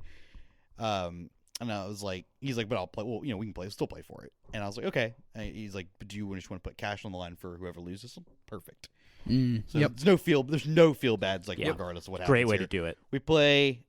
His deck is so far and away above better than mine. Like I have the bombs of his deck, but he's got like the meat and potatoes of the deck. And he very much showed me what's important in draft. Yeah. Is the meat and potatoes. Yep. Because his deck was so much better than mine. Like astronomically better than Just mine. way more consistent. Yeah, And just that like- is the most important thing. Yeah, he's where the Thraben Inspectors ended up. He's where the Angelic Purges ended up. He's where the Eaten Alives ended up, where the Sanitarium Skeletons and all the like you say more. A lot of the pieces that are more similar to what your seal deck looked like. Yes. Yeah. And then I just had like the bombs, like my Lisa and like Big Thali and stuff, and the Vanquish the Horde. And then we played. I get. It was very bad. And then he's like, "Do you really want to go?" I was like, "Yep." I was like, "I'd like to go." And so he's like, "All right, good luck." He gives you the Yep. homie scoop, The homie as scoop. they Homie say. scoop. The homie Then, scoop. then you and Pfohl, y'all just split cash. Or what do you... Well, so we split at top 4, or was it top 8 that Okay. time? We did split top 4 pricing. Yeah, we split top 4, Mhm. and yeah, but I win my quarterfinals match against Blue Black Slow. It's funny because I like warned him before the draft. I said, "This guy will draft this. I do not care what the set is. He will draft this deck. He will draft Blue Black. He will Slow. draft blue black slow cards." And I nail on the head. Yep. He drafted blue black slow cards. So That's like weird. That's funny. that almost screwed me up because in my pack when I opened that Sever the Bloodline, and there was also Travel Prep, and I was like, You're like, ooh, do the thing. do I almost just go like super low to the ground or what? And I ended up still drafting an incredibly aggressive deck. I mean, my curve stopped at 3 except for my 1 4-drop vampire that I did minus Sorin to put into play Nice. one time, I did see which was Nice. amazing. That's But sick. yeah, so I was just like, I aggroed him out, and then I played against Treo in the Semis. and also just like For the pod. aggroed him out. Sorin on turn 3 will do that. And then oh my God, that's Hippo and I, What a yeah, card. we paper rock scissors for who got the lanyard. yep, we paper rock scissors for who got the lanyard, and I won because I psyched Hippo out, or Randy, the owner of the store, really psyched Hippo out by trying to get him to do Squid Game. rock paper scissors. So like rock paper scissors, and you take one away. You do do like two hands. And Yeah. you take and one it, away. and it literally broke my brain. Oh my God. My hands could not do 2 different things at one time. He Just kept double just rock. throwing like double rock, and I was like, Hippo, that does nothing. I win. I win. My brain could not do that. It just was not. I was And not your double capable. paper kept beating Yeah, the I'm double. like, yeah. That's funny. So yeah. yeah, we ended up doing just regular rock, Nice. paper rock scissors, and for see who wins. RCQ champions. It was great. Yeah, I mean, Nice.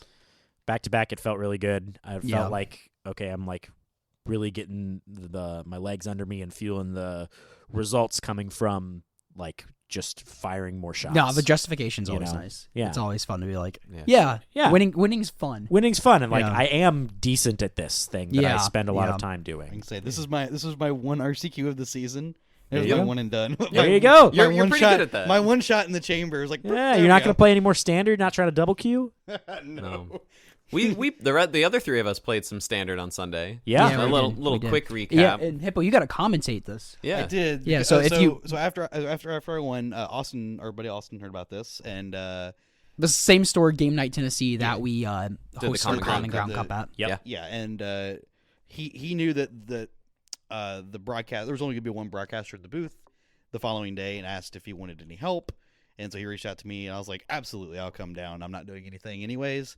So I got to come down and watch and do commentary for, I don't know, like 9-10 hours, something like that. Yeah. and just hung Killer. out. Yeah, Hung did it out, all yeah. straight. Yeah. Cameron and Michael and I played. I lost my win into top 8. Michael, I believe you lost in the quarterfinals of the top 8. Yeah, I got put on coverage round 1 because everyone wants to see the king fall. Oh yeah, they did. I Yeah, that's did. right. And Tristan showed up and beat me round 1 and then lost every game for the rest of the day and Yeah, then he- dropped. Yeah, he My got his one. He got his one round on. He was like, on "I'm coverage here. and win." I'm here to kill Michael, and that's it." Yeah. So I lost to him. Then I lost to Bitter round 2. So I was like, "Oh, Front of the pod. 0-2, great." Same I'm Tristan. dead. Yeah. But my buddy who drove me down, was like still doing really well. He ended up going 302. He double drew into top 8. So I had to stay there anyway. So I played out the rest and managed to just squeak into top 8. You guys at 8 seed. Eighth on breakers. Yep, 8th on breakers. What'd you play in standard? I was playing Dimir Bounce. Okay. So not Golgari combo, unfortunate. But, No. No, because Golgari is garbage. yes, well, in that format. unless you're playing a card called Insidious Roots, Yeah. which I'm going to be working on with this next I've set. been thinking about stuff like that because, like, I feel like we're at an all-time temporary lockdown low. Yeah. For Yeah, whatever we are. reason, because it's just really bad. Maybe against it's all this of the- town. all Yeah. of the Maybe short that's decks. why. I think Right, that's exactly. why. You just bounce it. Because you're like, the oh, Esper decks are just playing it too sometimes. Yes. Yeah, like- to basically blink. exactly. Yeah. You think like, oh, this is really good against Esper. It hits every single card in their deck, but like they're playing it for themselves. Right. It's awful. Oh man, it's just a really bad time for Yeah. lockdown. So really good time for something For like Roots. Roots. Now, while you may have been kicked out in top 8, there was someone who was not kicked out. Yeah. Well, I Top won. 8. Thomas, what were you playing first? The usual the Sultai Terror Beanstalk Tempo deck. That's that what I've you been played in playing. Atlanta. Gumbo. Yeah, that's what I played in Atlanta. Yeah. Gumbo. Yeah. And no, it's really fun. Didn't make any changes. Just played the same list, and it wasn't my sharpest day. I wasn't in the right headspace and made some mistakes here and there. And Missed some word It's okay. triggers. You came in and killed it in the booth with me though. I did, yeah. Then Yeah, I that got was to fun. because I lost my win in and top it. I'm like, well, I'm gonna be here because we all the Cameron, James, myself, we drove down with Austin, and he's judging, so we're gonna be there the whole time. So And I'm trying to win this thing. yeah, and Cameron's really trying to win this thing. So so I get to hop in the booth and do commentary. That's also on the Game Night Twitch and YouTube and all that. But Cameron, you make it all the way to the finals against other friend of the pod, Jay. Yeah, big friend of the pod. You hear his name quite a bit on this podcast. Yeah. Love Jay. This was his we first love Jay. RCQ. Yeah, this is his first RCQ. First ever RCQ. Yeah. I played Red Green Mice.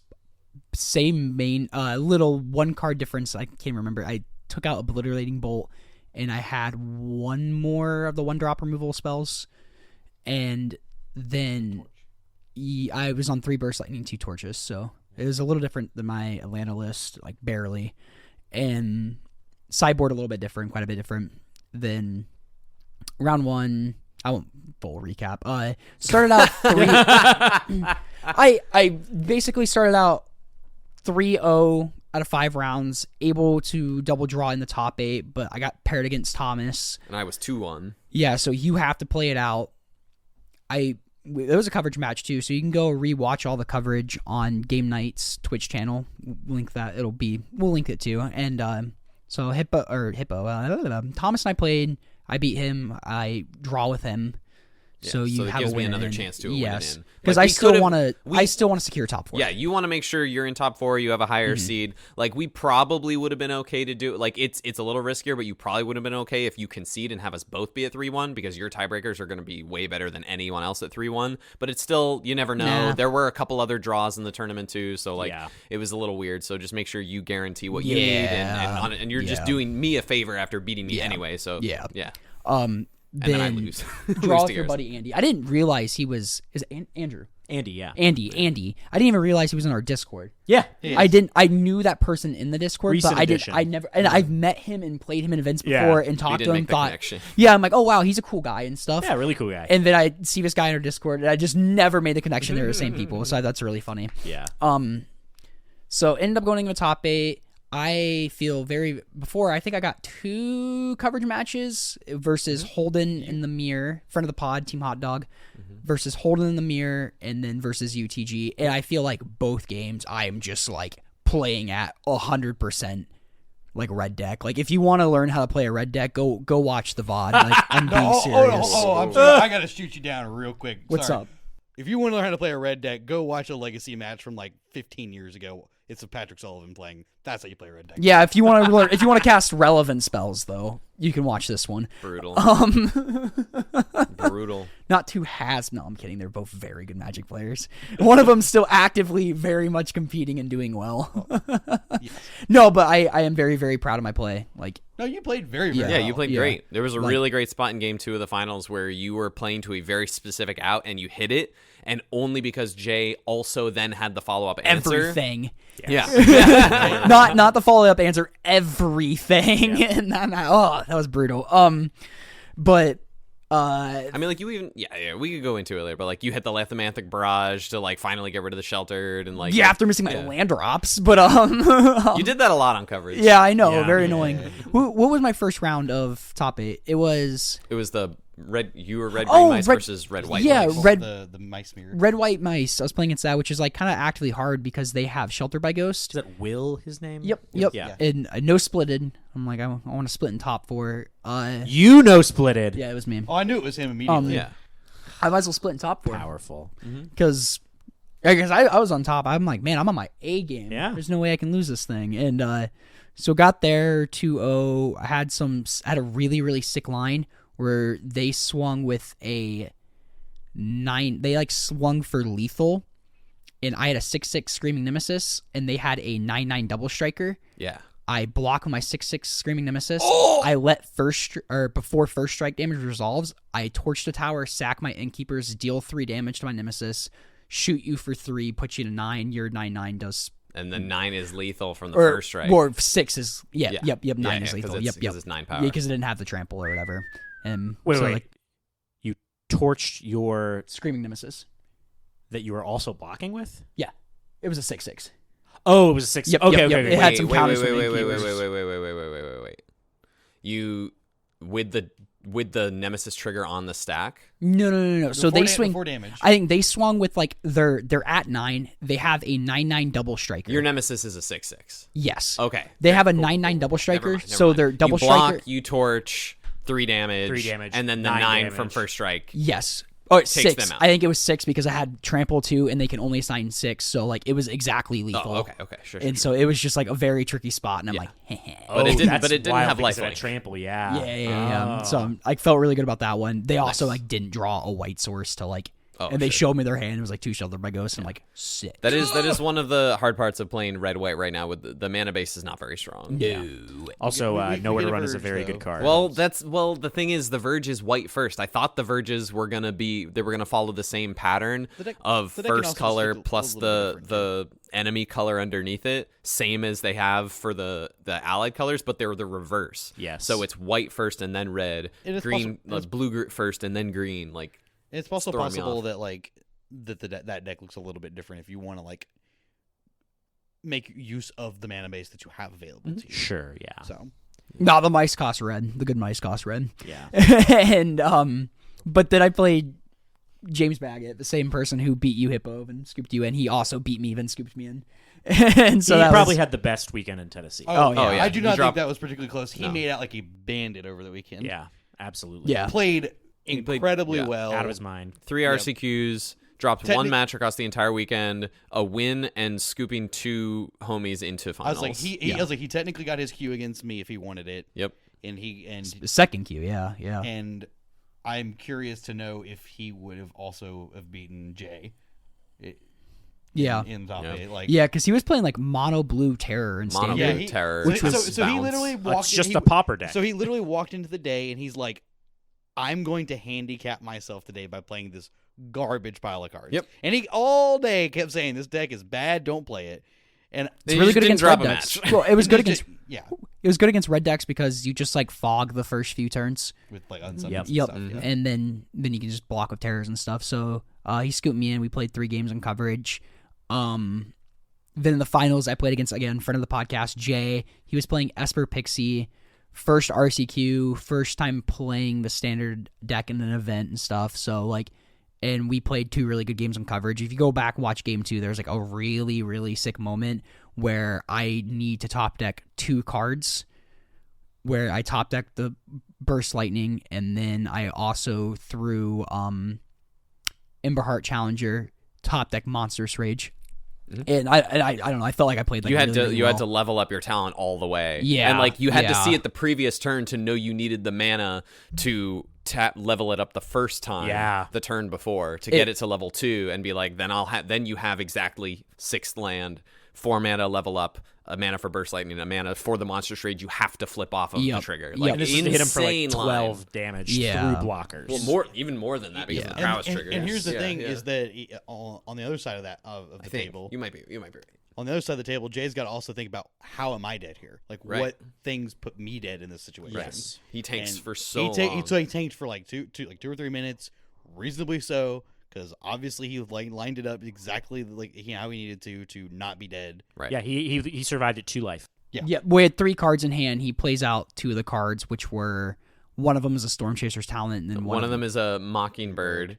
Copying Pixie, pick up the talent that's already in play. Yeah. replay Okay. Yep. the So there's talent. 2 cards left in hand. That's what it was. So Mockingbird And like replays Storm specifically, and Chasers. like and then doesn't pick up the Nowhere to Run because he's holding second Nowhere to Run in hand that you don't correct. know about. And that's what left him at 2 life was a Yes. Nowhere to Run, shrinking my dude and growing his blocker and stuff. So I will say, I think you next leveled yourself a little bit in game 1 though by not going for the torch the tower, force the trade. yeah, I messed that up. I with talked to that. Austin about that afterward. Yeah. Well, I said it as soon as I Yeah. we're shuffling up for game 3, and I'm like, I punted that. Yeah. Yeah, I really punted that game. I think that was like my one mistake that day. I feel like I threw game 1 in the trash pretty hard. But other than that, like I felt like I played like really, really well. You did. Decks You did. really cracked. Very, very happy Jay Q'd. Yeah. Oh, But yeah. just Huge also shout out to Jay. sucked, or like not sucked that he won. I'm very happy he won. It just like I've only queued for 1 RC, and it's like I play these damn RC queues. Like the modern season, the most I've ever felt comfortable in the deck ever. Like crushed like big tournament in Cincinnati. Too powerful. They had to DQ me out of the room because it wasn't fair. Like 2 losses, and one of them was to Jake Beardsley, the person who won the Pro Tour with that deck. The same Yep. deck. Yeah, Scam, yeah. And like felt really comfortable with that deck. I think that's the most comfortable I've ever felt with a deck. And just like top forward 4 RCQs and just could not win an RCQ. And so now I feel like I'm just like in the same scenario. Like I cannot win a 24-person tournament to save my goddamn life. And it's frustrating. Yeah. And it's like, why the am I spending my weekends doing this? Because of the gathering. Yeah, I guess. That's but, why. it's just- You would have nothing to talk about if you didn't do it. That's true. That is true. You know? It's just a little soul crushing at the I end. understand. Like I don't want to subtract from Jay's victory. Right. Because like I Genuinely don't want extremely excited for Yes, him, I yeah. want Jay to go to Mini or Hartford, and I want him to crush it and go to the PT. Yeah. That would be insane. That would be awesome.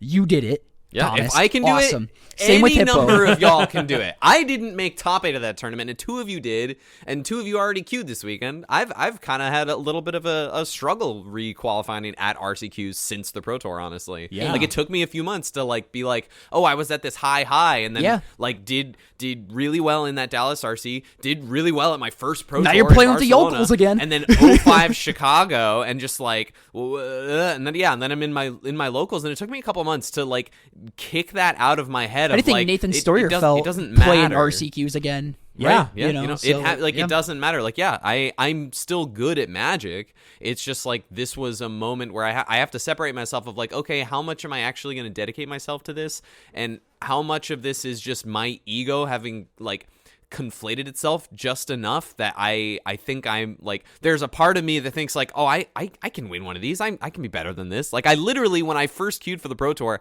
I gave James the very specific job of keeping me humble, because I didn't want to become someone who was like, oh, I'm on the Pro Tour now, I'll leave my local friends behind, like do all these things, you know, like I don't want to be that. Like, I love won't our tell team. him. I won't tell I him the shut secret that Amalia down. tech. Yeah.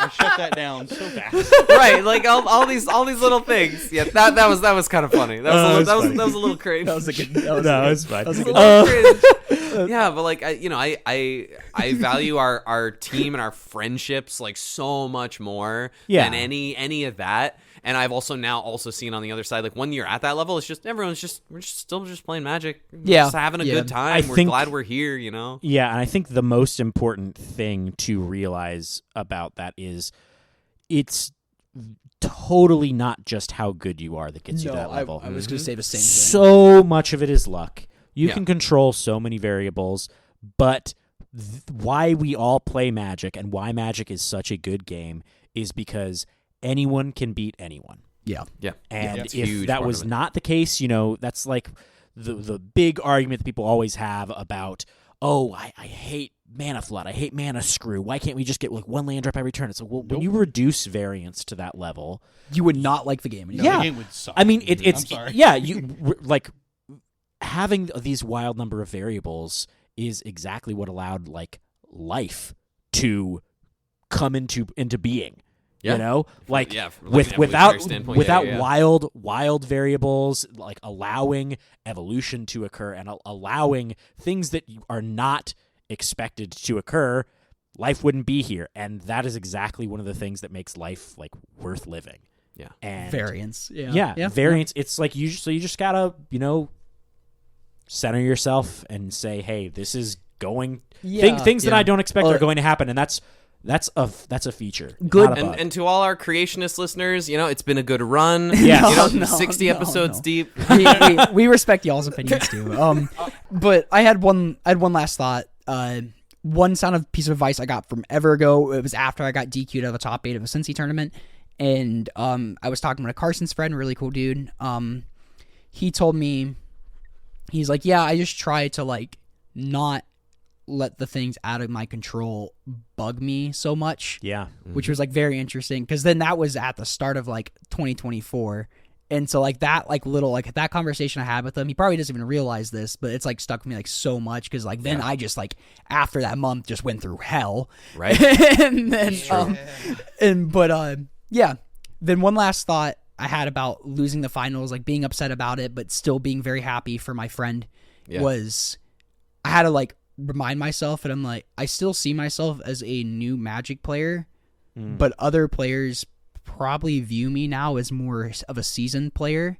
Yeah. Yeah. And you're probably the person, like, if I were to walk into a tournament, like, you're a person that I do, like, the one person in the room I do not want to sit across from. Same. Thank you. Like, actively. Period. Every time.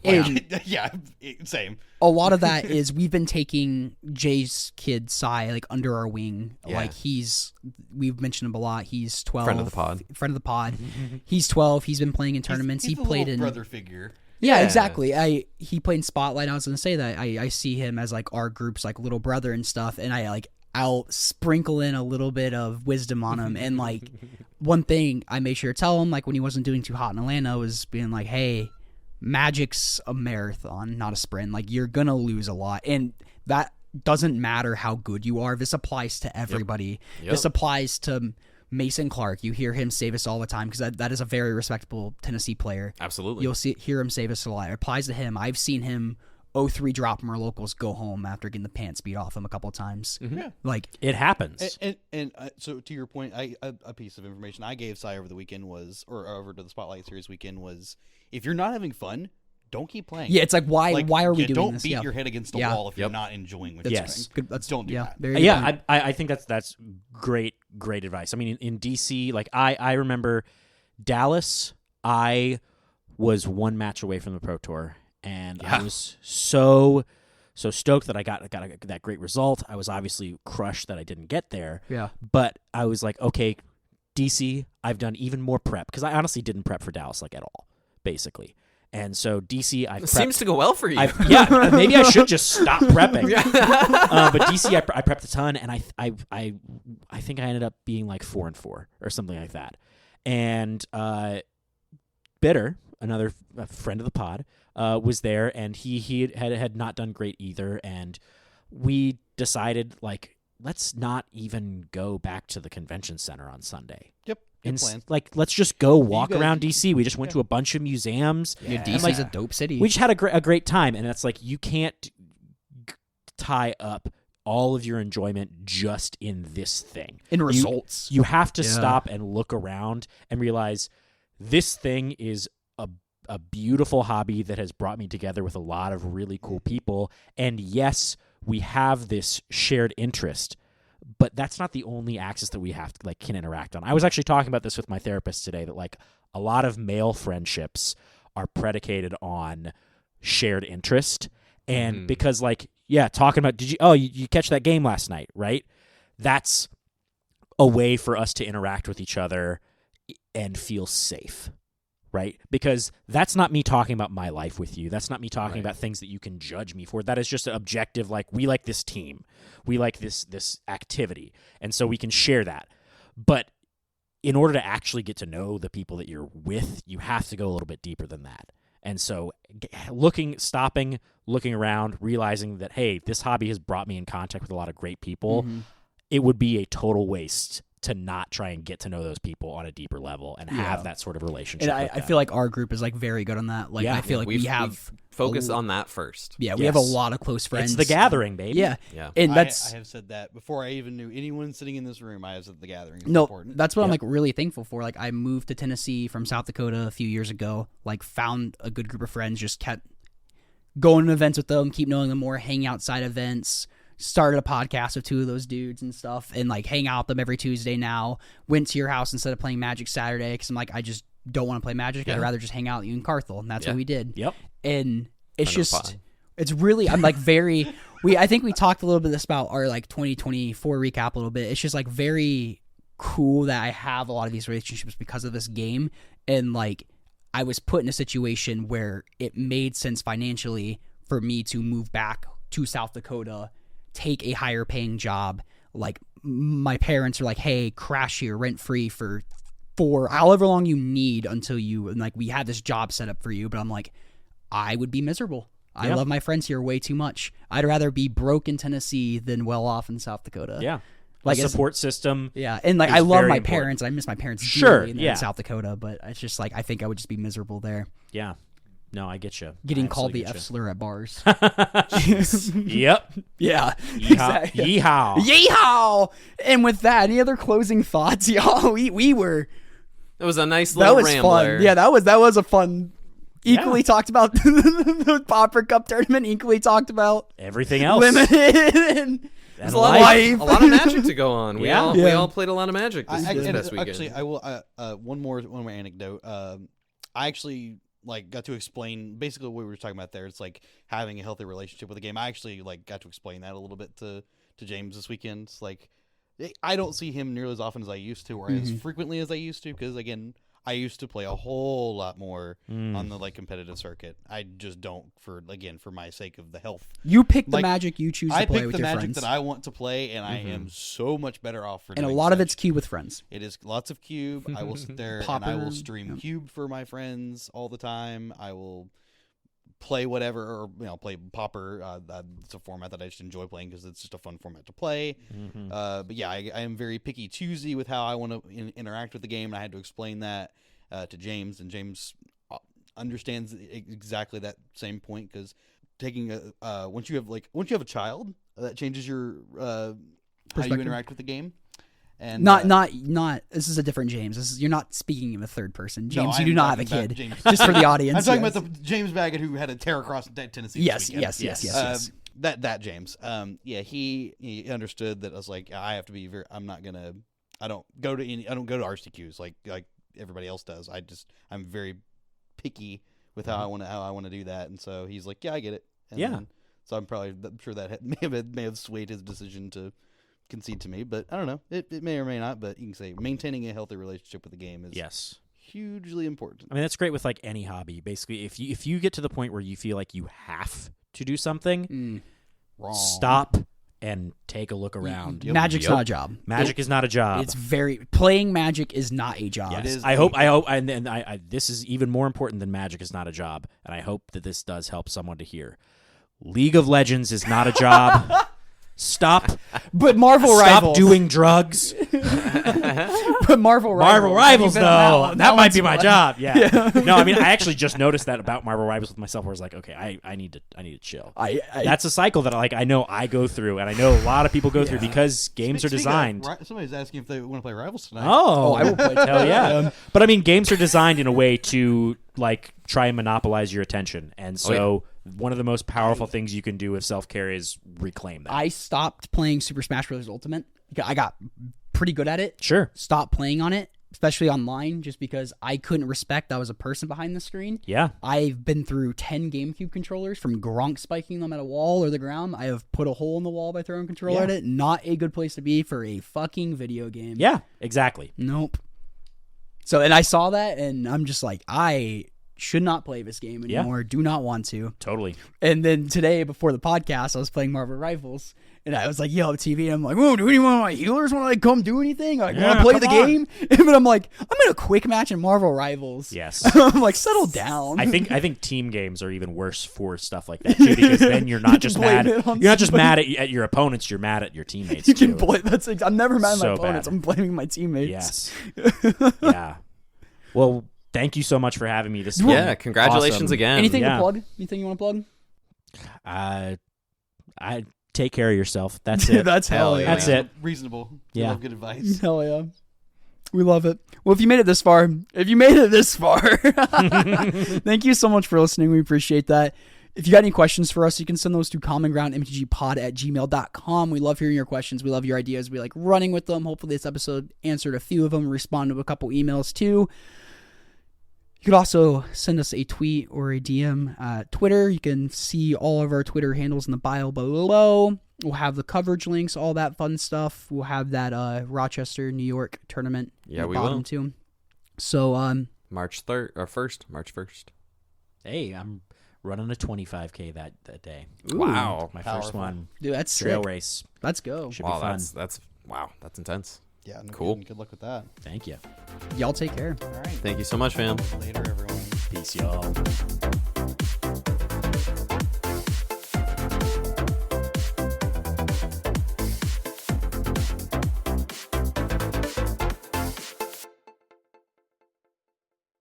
Friend of the show. Friend of the pod. Friend of the pod. Friend of the pod. Friend of the pod. Friend of the pod. Friend of the pod. Friend of the pod. Friend of the pod. Friend of the pod. Friend of the pod. Friend of the pod. Friend of the podcast. Friend of the pod. Friend of the pod. Friend of the pod. Friend of the pod.